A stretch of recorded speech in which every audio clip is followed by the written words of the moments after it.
You're not supposed to remember what happened on the 13th floor. The words echoed in Dr. Lillian Graves' skull as she jolted awake, her throat raw like she'd been screaming. The clock on her bedside table glowed 3:17 a.m., the same time every night for the past 2 weeks. Sweat clung to her skin, the nightmare still fresh.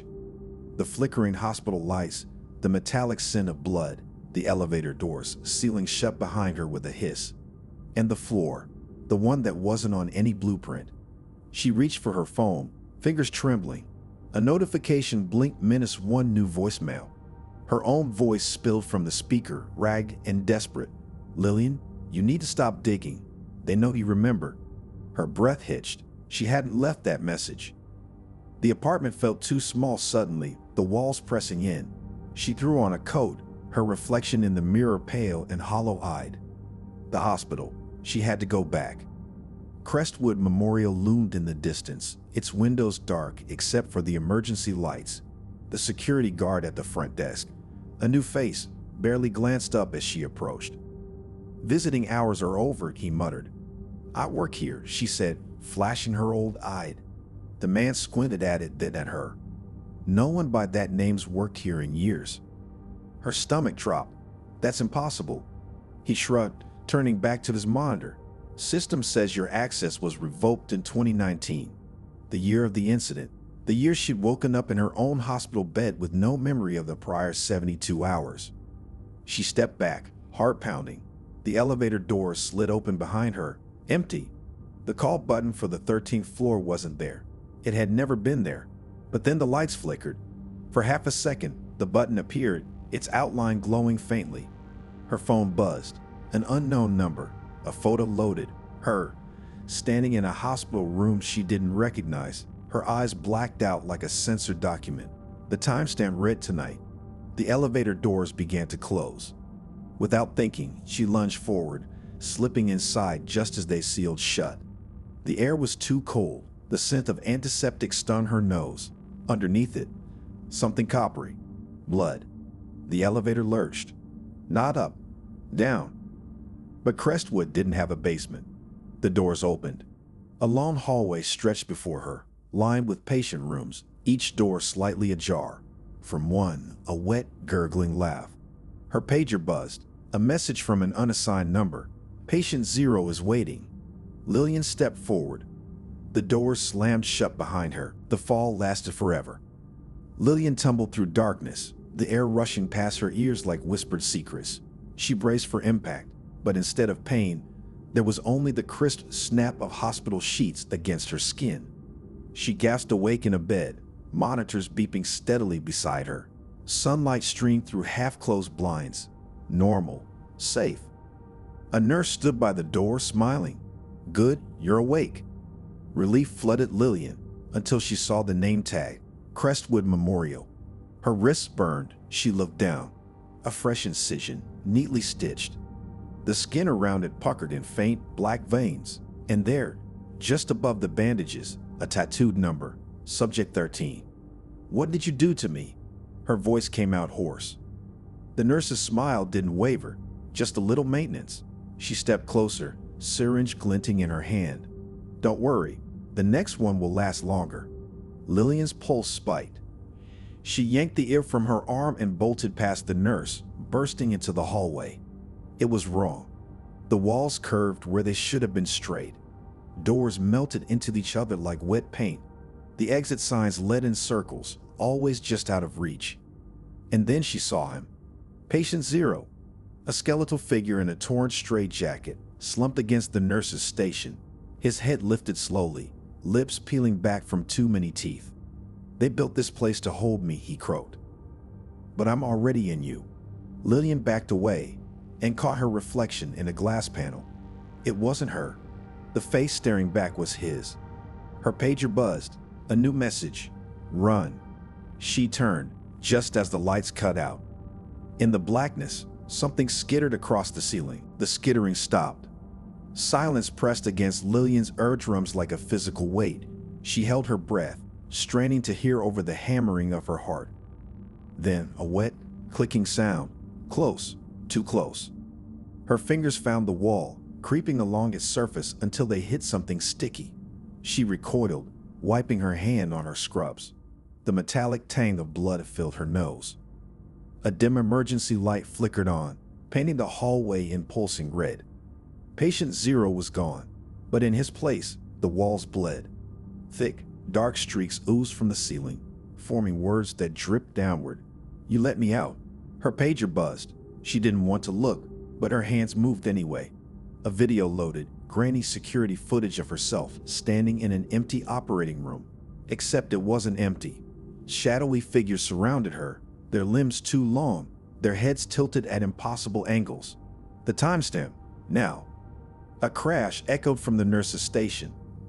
Glass shattered. Lillian spun just as something lunged and missed her by inches. It wasn't Patient Zero.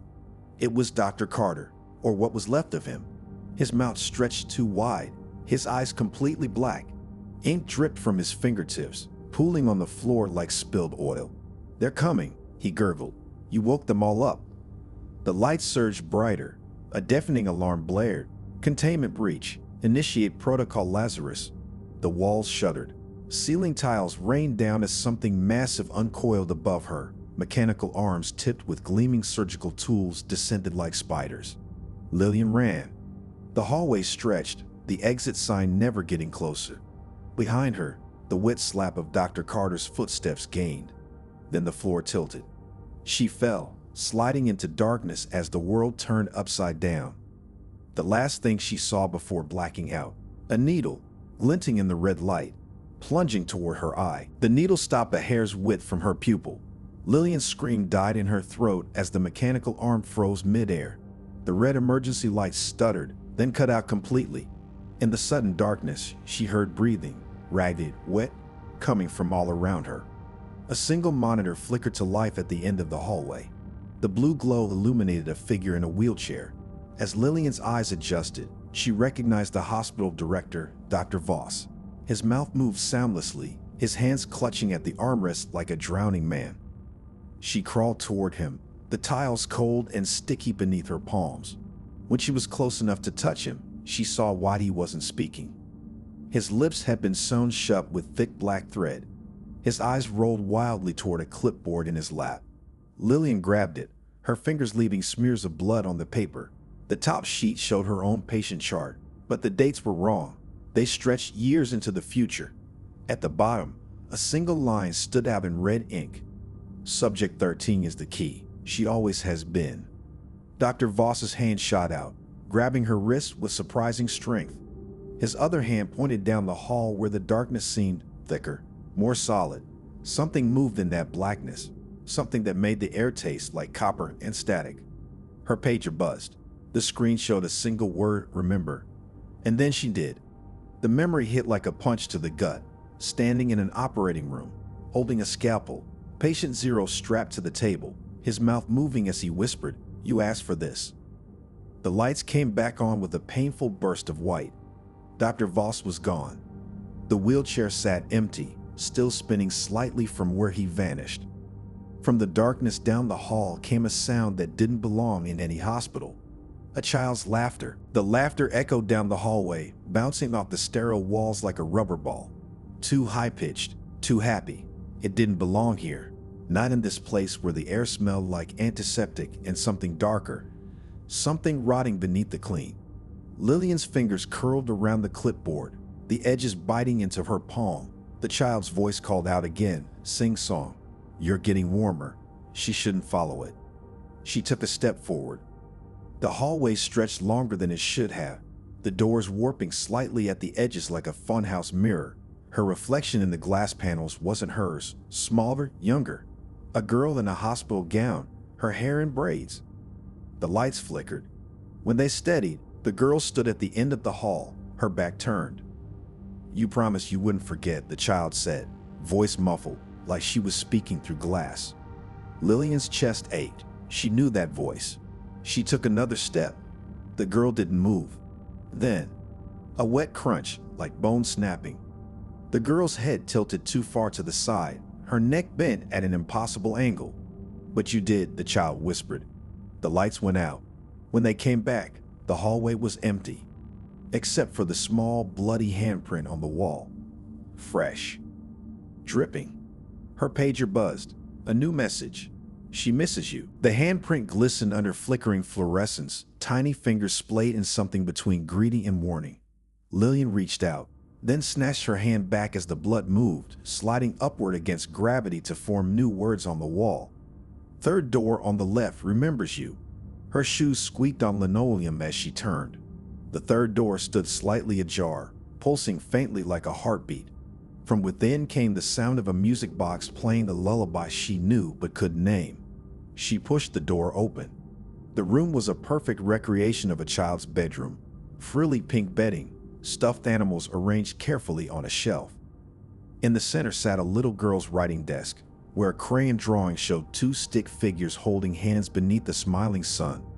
The caption read, "Me and Dr. Lily forever," in shaky letters. The music box sat atop the desk. When she lifted the lid, the mechanism inside wasn't gears and pins, but a tiny human finger, bone protruding where it had been severed, still twitching as it plucked at metal teeth. The pager in her pocket vibrated. She didn't need to look to know what it would say. The words appeared anyway, scrawling themselves across the wallpaper in the same crayon red as the drawing. "You left me here." The bed creaked.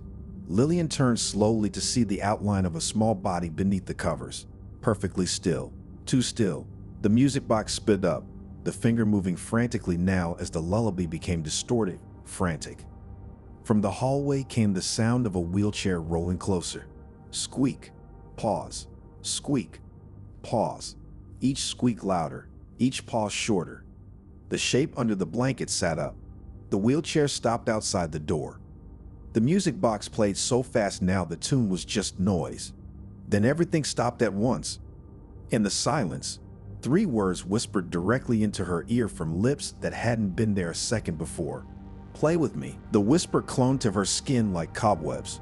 Lillian didn't turn around, didn't breathe. The bed creaked again as the small shape moved behind her, blankets rustling like dry leaves. The wheelchair outside the door let out a long, slow squeak, as if someone had stood up from it. The music box snapped shut with a wet crunch. The twitching finger fell still at last. Something cold brushed against Lillian's pinky finger. A child's hand, slipping into hers with terrifying familiarity. The skin felt wrong, too smooth, like wax left in the sun too long. "You have to see," the voice whispered, no longer coming from behind her, but from everywhere at once. The walls, the ceiling, inside her own skull. "You have to see what you did." The crayon drawing on the desk began to change. The smiling sun dripped downward like melted wax, revealing blackened eyes and too many teeth. The 2 stick figures weren't holding hands anymore. One was dragging the other towards something dark at the edge of the paper. The little fingers tightened around hers. "They told you it would help me." A drop of something warm hit Lillian's wrist, then another.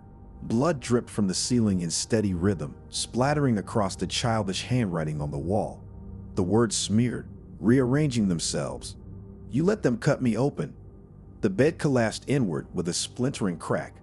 The wheelchair outside the door began rolling away down the hall, its empty seat creaking back and forth as if carrying invisible weight. The child's hand in hers began dissolving, flesh turning to black ooze that slithered up Lillian's arm like living ink. She tried to pull away, but the substance held fast, crawling toward her shoulder with terrifying purpose. From the ruined bed came a sound like paper tearing, then another, then dozens at once, the sound of patient charts being ripped apart one after another after another. The last thing she saw before the blackness took her vision completely was the crayon drawing finally finishing its transformation. The 2 stick figures now clearly a doctor and a child on an operating table. And the doctor's face was hers. The black ooze reached her collarbone when the screaming started. Not hers, a child's voice shrieking from every direction at once, the sound vibrating through the walls like the hospital itself was crying out. The ink pulsed in time with each scream, spreading faster. Lillian stumbled backward, her shoulder blades hitting the doorframe. The crayon drawing fluttered to the floor, but the image had burned itself behind her eyelids. That small body on the table, her own hands holding surgical tools. The memory came with it, sudden and brutal, cold steel in her grip, a monitor flatlining, the smell of burning flesh. "No," she gasped, clawing at the ink now creeping toward her jawline. "I didn't. I wouldn't." The wheelchair squeaked again, closer now. When she turned her head, she saw it sitting empty in the hallway, its plastic seat wet with something dark. The drops fell from above, splattering against the handles. She looked up. The ceiling was gone. In its place stretched an endless black void where figures floated, dozens of them, limp as discarded dolls, all children, all in hospital gowns. Their faces were blurred, their limbs drifting like seaweed in deep water. One floated lower than the others, its small hand reaching down toward her. The ink reached her chin. The child's fingers brushed her forehead. The world flipped inside out. Suddenly, she was the one on the operating table, staring up at a surgical light. Masked faces loomed over her. Someone was counting backward from 10. Cold liquid burned through her IV line. The last thing she saw before the anesthesia took her was her own reflection in the surgeon's goggles, except that eyes staring back weren't human. They were pure black, just like patient Zero's. Her pager buzzed against her hip, the vibration cutting through the drug-induced haze. The screen flashed a single line of text that made her already racing heart stutter. "Welcome to day 1 of the experiment, Dr. Graves." Then the world went dark again, but this time she wasn't unconscious. This time she could still feel the scalpel cutting into her. And worst of all, she could still hear the music box playing. The music box melody twisted into something jagged as consciousness returned. Lillian tried to move her arms, strapped down. Tried to scream, a tube down her throat. The surgical light burned her retinas, but through the glare she saw them, shadowy figures in blood-stained scrubs, their masks hanging loose around their necks. She knew those faces. They were her colleagues, her friends. But their eyes were all wrong. Black pits with no whites, no pupils. One leaned close, his breath smelling of formaldehyde as he whispered, "You signed the consent forms, Lily, all those years ago." The restraints loosened.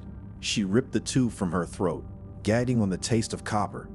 The operating room was different now, older, the tiles cracked, the equipment outdated. A calendar on the wall read 1992. 30 years ago, before she'd even gone to medical school. "This isn't real," she croaked, but the heart monitor beside her showed her own racing pulse. The numbers glitched, flashing between 1992 and 2024, as if time itself couldn't decide where she belonged. One of the surgeons held up a mirror. The face staring back was hers, but younger, terrified, with black veins spider webbing from a fresh incision at her hairline. "Subject 13, the surgeon murmured, tracing the stitches with gloved fingers. "Our first success." A crash from the hallway. The lights flickered. When they steadied, the surgeons were gone, replaced by those floating child shapes from the void, their limp bodies now propped upright in surgical gowns. Their heads lolled as one, mouths opening in unison. "You were the first to survive." The heart monitor flatlined with a shrill beep. The hospital walls began peeling away like old wallpaper, revealing endless darkness beneath. The only thing left was the operating table, and the small hand now gripping hers. The child from the drawing. Real. Solid. Her lips moved soundlessly, forming words Lillian felt more than heard. "Find where they hit our bones." Then the floor gave way. She fell past years of memories that weren't hers, surgeries performed by her hands on children she didn't remember, file sheets signed in black ink that squirmed like living things, a basement room with 13 small beds. She landed hard in the present-day hospital corridor, the impact knocking the breath from her lungs. The pager buzzed weakly beside her. This time, no words, just a photo of 13 tiny graves in a forest clearing. And a fresh cut on her palm that hadn't been there before, oozing black onto the tile. The black blood pooled in her palm, forming shapes, numbers at first, then coordinates. Lillian's fingers trembled as she recognized the stretch of woods behind Crestwood Memorial. The place staff called the Quiet Grove, where they took their lunch breaks, where no flowers ever grew. A wet cough echoed down the hall. She looked up to see patient Zero crawling toward her on broken limbs, his hospital gown hanging in shreds. His mouth opened, too wide, unhinging like a snake's, and out poured black liquid that formed words on the floor between them. They made us forget together. His fingers brushed her bleeding palm. The world dissolved into a memory not her own, a small hand clutching hers as masked figures led them down a basement stairwell. The smell of chlorine burning her nose, the taste of fear like metal on her tongue. Then pain, so much pain, and the terrible understanding that the doctors weren't trying to cure them. They were trying to recreate what patient zero could do. The vision shattered. She was back in the hallway, patient zero's forehead pressed to hers, his black tears mixing with hers. "You were my roommate," he whispered. "Bed 12 to my 13. The only one who held my hand during the procedures." Her pager buzzed. The screen showed a faded Polaroid. Two children in hospital beds, their hands reaching between the rails to clasp each other's fingers. The girl in bed 12 had Lillian's eyes. The boy in bed 13's face was scribbled out with black marker. The walls began bleeding in earnest now, crimson streams tracing the path to the staff elevator, the one that shouldn't go down, the one with the hidden button. Patient Zero's bones cracked as he stood, offering his mangled hand. "They buried our bones, but not our memories, not completely."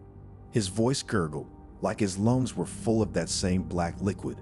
"We made sure you'd remember when the time came." From the elevator shaft came a sound like 13 hearts beginning to beat again. The pager's final message appeared in dripping letters across its screen. "Come home." Lillian reached for patient Zero's hand. As their fingers touched, the hallway lights exploded in a shower of sparks, plunging them into darkness, except for the elevator button, now glowing a faint sickly green, the number 13 pulsing like a heartbeat. The elevator doors slid open without a sound. Inside, the mirror showed no reflection, just an endless black void where their faces should have been. Patient Zero's grip tightened around Lillian's fingers as they stepped inside, his bones grinding like broken glass with each movement. The button for floor 13 pulsed under her fingertip, warm as living flesh. When she pressed it, the elevator didn't move. Instead, the walls began peeling away in long strips, revealing layers of old hospital posters beneath. Warnings about quarantine procedures. Faded photographs of staff parties where every face had been scratched out. A child's crayon drawing of 13 stick figures holding hands in a circle. The air grew thick with the scent of turned earth and formaldehyde. Patient Zero's breathing hitched as the elevator finally lurched downward, too fast, their stomachs lifting into their throats. The lights flickered, and for one terrifying second, Lillian saw them both reflected in the mirrors, not as they were now, but as they'd been 30 years ago. Two terrified children in hospital gowns, their arms covered in fresh stitches. Then the elevator stopped with a jerk that sent them both to their knees. The doors opened onto a hallway she remembered, the one from her nightmares. Flickering fluorescents, cracked tiles, doors with tiny observation windows, all dark except the last one at the end of the hall. From behind that door came a sound that stopped her heart, 13 children whispering in unison. Patient Zero's black tears dripped onto the floor as he pointed to the door. "That's where they put what was left of us." His voice sounded younger now, broken in a different way. "Our bones are still in the walls." Her pager buzzed, a video feed loading slowly. The camera showed the room at the end of the hall from inside. 13 small beds arranged in a circle, each with a tiny skeleton tucked beneath the sheets. In the center of the room stood a figure in a doctor's coat, their back to the camera. As Lillian watched, the figure turned. Her own face stared back at her, but wrong, stretched like melted wax over too many teeth. The thing wearing her skin held a scalpel in one hand and a child's rib bone in the other. Its mouth moved, the words appearing on her pager screen. "You were always the best of us, Subject 13. The elevator doors began closing without warning. Patient Zero lunged forward, but too late, the doors sealed shut, leaving Lillian alone in the hallway as the whispers grew louder. The doorknob at the end of the hall turned slowly. From inside the room, 13 small voices called her name. Continued, the whispers wrapped around Lillian like cobwebs as she stepped toward the door. Each footfall echoed too loud in the narrow hallway, her pulse hammering in her throat. The doorknob felt icy under her fingers, frost spreading across the metal as she turned it. The room beyond was nothing like the video feed. No skeletons, no beds, just an endless black void where 13 pale figures floated in a slow circle, their hospital gowns drifting like ghosts. Their faces were blurred. The darkness breathed. Lillian stood frozen as the footsteps descended the stairs, too heavy for a person, too deliberate for an animal. Each creaking step sent vibrations through the rotting wood beneath her feet. Something wet dripped from above, splattering against her cheek with a metallic tang. Blood. Old blood. The air grew thick with the scent of open earth and antiseptic, the same smell from her nightmares. Her pulse hammered in her throat as a shape emerged from the blackness, tall, hunched, its limbs moving at wrong angles. Patient Zero, but not as she'd last seen him. His body had changed. The hospital gown hung in tatters over stretched skin, his bones visible beneath like something had been chewing at him from the inside. His jaw unhinged with a wet paw, black ooze dripping between teeth that were now too sharp, too many. "You left us," he gurgled, voice layered with 13 others. The children's voices. "You promised to come back." The walls began to weep. Not water, thick, dark liquid that formed words as it ran down the concrete. Liar. Traitor. 13th. Lillian stumbled back, her heel catching on something soft. She looked down. A child's skeleton, half buried in the dirt floor. Its tiny fingers clutched a faded photograph, the same Polaroid from her pager, but intact. The boy in bed 13's face wasn't scribbled out here. It was hers. Patient Zero let out a sound that wasn't human, his body shuddering as bones snapped and reformed. "You were never the doctor," the voices whispered through him. "You were always the experiment." The photograph in the skeleton's hand burst into flames, revealing a single word scrawled on the back in childish handwriting. "Run." The basement door slammed shut above them. The walls pulsed like a living thing as Patient Zero lunged forward, his fingers elongating into claws, just as the ground gave way beneath them both. Lillian fell through decades of buried memories, her small hands digging in the dark, the taste of dirt and blood as she crawled through fresh graves. Patient Zero's screams echoing through the vents as they took him apart piece by piece. She landed hard on cold tile, the impact driving the breath from her lungs. When her vision cleared, she found herself back in the present-day hospital basement. Patient Zero stood over her, his body shifting unnaturally between child and monster. Behind him, 12 small shadows watched silently from the dark. The pager buzzed one final time, its screen cracking as the message appeared. "Finish what you started." The pager screen shattered as the final words burned themselves into the glass. Patient Zero's form flickered, one moment the broken man, the next the skeletal child from the Polaroid. The 12 shadows stepped forward, their small hands reaching for Lillian not in anger, but in terrible, aching hope. "You know how to end it," Patient Zero whispered with all their voices. His clawed finger pointed to the far wall where the children's scrawled names formed a pattern, a ritual circle half finished.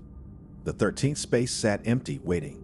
Lillian's hands remembered before her mind did, fingers tracing symbols in the dirt, blood dripping from her nose as she chanted words she shouldn't have known. She tried to free them that night 30 years ago, but the doctors had stopped her before she could complete the circle. The memories came fully now, not as flashes, but as a flood. The procedures, the pain, the way Patient Zero had protected her when the others broke.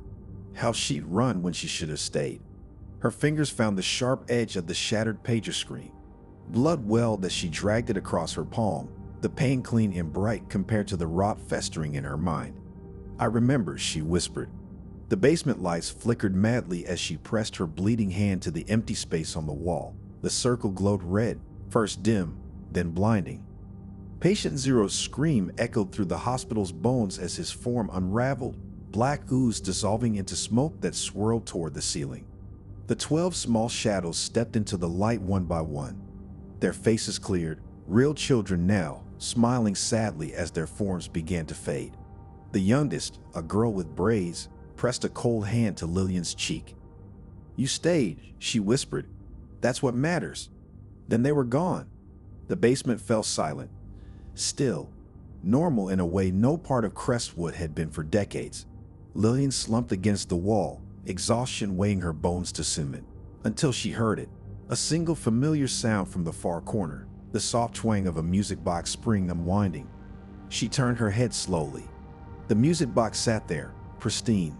As she watched, the lid creaked open on its own. No finger inside this time, just a small slip of paper that fluttered to the ground. Lillian reached for it with trembling fingers. The handwriting was hers, but from long ago the letters shaky with fear. They made 13 of us. You were the first. I was the last. They're still out there. The lid snapped shut with finality. Somewhere in the hospital above, an elevator dinged. The elevator's chime echoed through the empty basement, too crisp, too new. Lillian's breath caught in her throat as the sound repeated, closer this time. The music box began to play. Not the twisted lullaby from before, something older, a nursery rhyme her mother used to sing. The notes were soft, gentle, raw. She stood on unsteady legs, the scrap of paper still clutched in her bleeding hand. The words repeated in her mind. They're still out there. The lights above her flickered once, twice. Then the hospital's intercom crackled to life. A voice she knew too well, her own but warped, as if recorded in playback too many times, filled the silence. Subject 14 reporting for duty. The elevator doors slid open with a sigh. Inside, the mirrors reflected nothing at first. Then slowly, a figure stepped into view. A woman in a doctor's coat. Her face, her smile, but the eyes, black, wholly black. The thing wearing her skin tilted its head, lips parting to speak. Just as the music box wound down with a final, shuddering note. Silence. Then from the darkness behind her, a new sound. 13 small hands clapping.